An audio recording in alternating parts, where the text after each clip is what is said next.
इस करवा चौथ पे जब मैं सुबह सरगी खाने के लिए उठी तो मेरी नींद तो खुल गई थी, लेकिन पतिदेव सोए हुए थे। तो मैं उठ के ब्रश करने के लिए गई और मैं सोच ही रही थी कि पतिदेव को कैसे उठाऊं, क्योंकि करवा चौथ के दिन नियम होता है कि अगर कोई सोया हुआ है तो उसे उठाना नहीं है।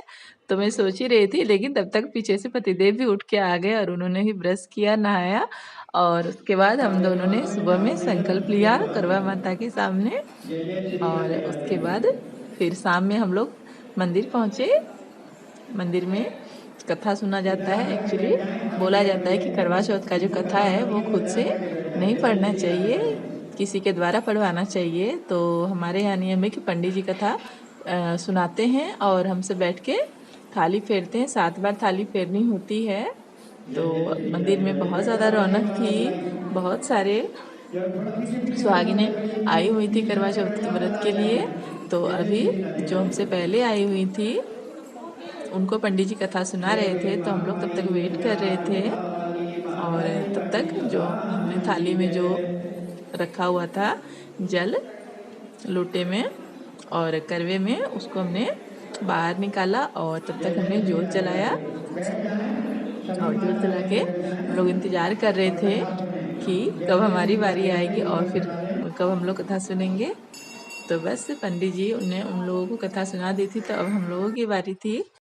तो हमारी कथा शुरू होने ही वाली थी और तब तक ये जो हमसे पहले जो सुहागिनें आई थी वो लोगों का कथा समाप्त हो चुका था। उन लोगों ने थाली फेर ली थी। तो बस अब वो लोग जाने वाले थे और हमारा कथा शुरू होने वाला था।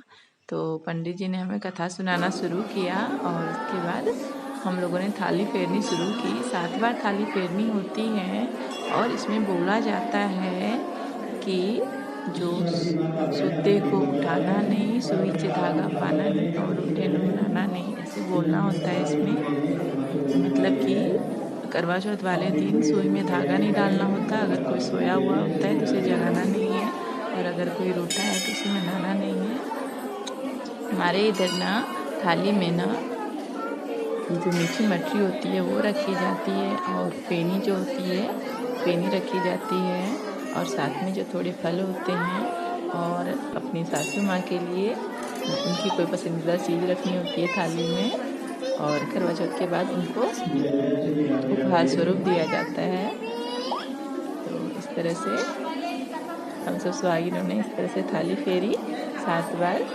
7वें बार में बोला जाता है कि सूते नु जगा लिया, रूठे नु मना लिया और सुई से धागा बांध लिया, ऐसे बोल के यहाँ पे पूजा को समाप्त किया जाता है।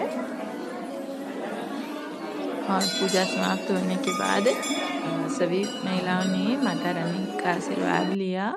और उसके बाद नियम होता है कि बैर का जो पेड़ होता है उसमें जल चढ़ाया जाता है। तो हमने जल चढ़ा लिया था और उसके बाद हम लोग आ गए घर।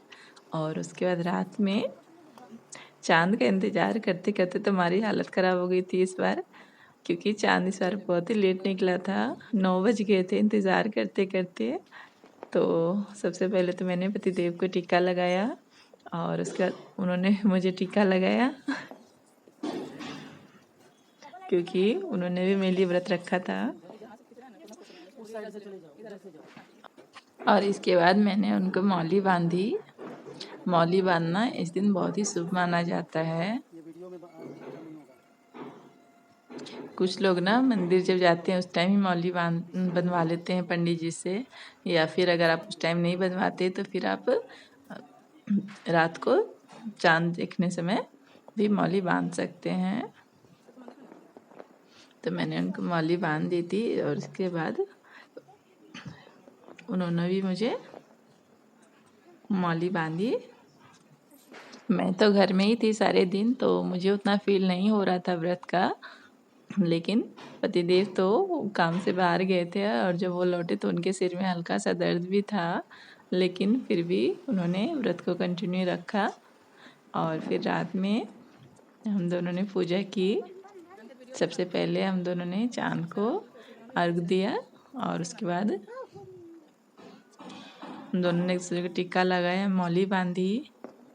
और फिर उसके बाद बारी आई चाँद को देखने की। सच में इस बार चाँद ने ना बहुत इंतज़ार करवाया हम लोग छत पे 1 घंटे से इंतज़ार कर रहे थे चाँद के निकलने का।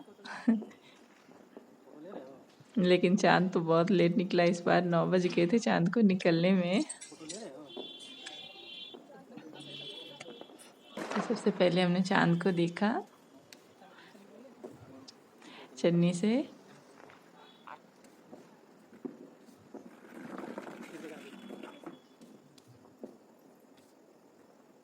और उसके बाद फिर हमने आरती उतारी चाँद की। और उसके बाद जो प्यारे पतिदेव हैं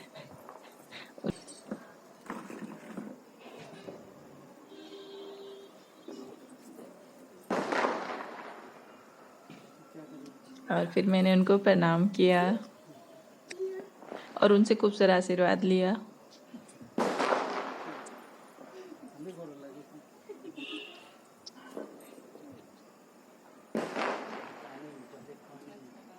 और उसके बाद फिर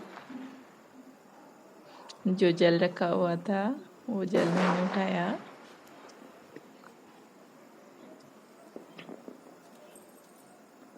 पतिदेव बोल रहे थे कि पहले आप पानी पी लीजिए उसके बाद मैं पीऊँगा, लेकिन मैंने बोला कि नहीं पहले आप पीजिए। तो फिर पहले मैंने उनको पानी पिलाया, उसके बाद फिर उन्होंने मुझे पानी पिलाया।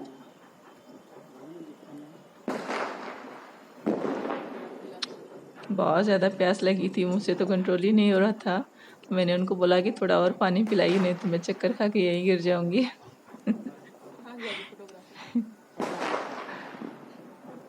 पीछे जाके बैठ गया, क्या फोटो लेगा वो? और उसके बाद फिर हम दोनों ने एक दूसरे को मिठाई खिलाई। और फिर इस तरह से हमारा ये जो करवा चौथ का व्रत है वो पूरा हुआ इस बार। और आप सब मुझे कमेंट करके बताना कि मेरा इस बार का जो करवा चौथ का लुक था वो कैसा था, आप लोगों को कैसा लगा।